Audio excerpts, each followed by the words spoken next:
మరో బ్రేకింగ్ చూస్తున్నాం. వైసీపీ అధినేత వైఎస్ జగన్ పై ఆయన సోదరి వైఎస్ సునీతారెడ్డి మరోసారి సంచలన వ్యాఖ్యలు చేశారు. జగన్ కు బంధాలు బంధుత్వాల విలువ తెలుసా అని ప్రశ్నించారు.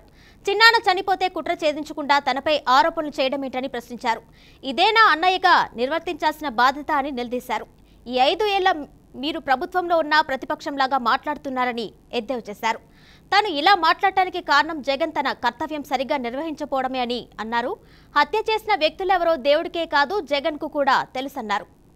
హంతకులను ఎందుకు రక్షిస్తున్నారు అని ప్రశ్నించారు. హత్యపై సిబిఐ విచారణ కోరిన జగన్ తర్వాత ఎందుకు వద్దన్నారో చెప్పాలి అన్నారు. సిబిఐ విచారణ చేస్తే నీ పాత్ర బయటపడుతుందని భయపడుతున్నావా అని ప్రశ్నించారు. హత్య కేసులో నిందితుడిగా ఉన్న వ్యక్తిని పక్కన పెట్టుకొని ఓటు ఎలా అడుగుతావని నిలదీశారు. ప్రొద్దుటూరులో మా అన్న వైఎస్ జగన్మోహన్ రెడ్డి ఎలక్షన్ ప్రచారం చేశారు. ఆ ప్రచారంలో మా నాన్న YS Vivekananda Reddy murder case గురించి మాట్లాడారు. వివేకం చిన్నాన్న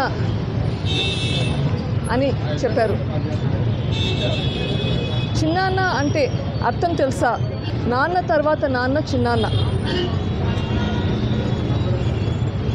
అసలు ఈ బంధుత్వాలకు మీకు అర్థం తెలుసా? చిన్నాన్న అంటే మీ నాన్నతో సమానం. అట్లాంటి చిన్నాన్న చనిపోతే ఆ చావు వెనుక కుట్ర ఏంటి అన్నది నిర్ధారించకుండా ఆ చిన్నాన్న కూతురు మీదే నిందలు వేయడం ఏమన్నా న్యాయమా? నీ చెల్లెలు కోర్టుల చుట్టూ పోలీసుల చుట్టూ తిరుగుతుంటే అన్నయ్యగా నీ బాధ్యత ఏంటి?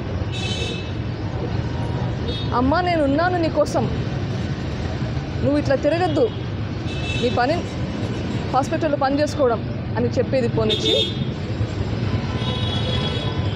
నా మీదే కేసులు పెడతాడు.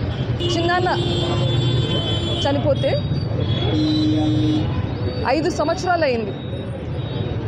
ఈ 5 సంవత్సరాలు మీదే గవర్నమెంట్ ఏం చేశారు? ఇవాళ మీ ముందుకు వచ్చి నేను మాట్లాడాల్సిన అవసరం ఎందుకు వచ్చింది?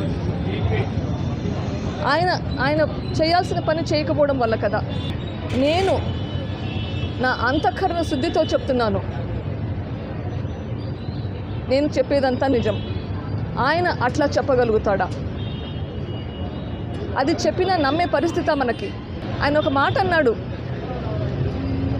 దేవునికి తెలుసు, ఈ జిల్లా ప్రజలకందరికీ తెలుసు వివేకం చిన్నాన్నని ఎవరు చంపారు అని. కరెక్ట్గా చెప్పారు. దేవునికి తెలుసు, ప్రజలకందరికీ తెలుసు, మీకు కూడా తెలుసు.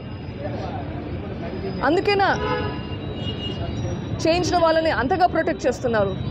చంపినోడు నేను చేశాను అంటే నమ్ముతున్నారు, కానీ అదే చంపినోడు ఎవరు చేశారో కూడా చెప్తున్నాడు, క్లియర్గా చెప్తున్నాడు. దీని వెనకాల వైఎస్ భాస్కర్ రెడ్డి ఉన్నాడు, వైఎస్ అవినాష్ రెడ్డి ఉన్నాడు, వాళ్ళ వెనకాల వైఎస్ జగన్ రెడ్డి, భారతి రెడ్డి వాళ్ళని ప్రొటెక్ట్ చేస్తూ ఈయన థ్రెటన్ చేస్తూ ఉన్నాడు అని కూడా చెప్తున్నాడు. మరి ఒకటి నమ్ముతున్నారు, ఇంకొకటి నమ్మడం లేదా? నమ్మితే 2 నమ్మాలి కదా. మీరు మీ గవర్నమెంట్ పెట్టుకొని మీ పోలీసుల ద్వారా ప్రొటెక్ట్ చేసింది నిజమా కాదా చెప్పండి.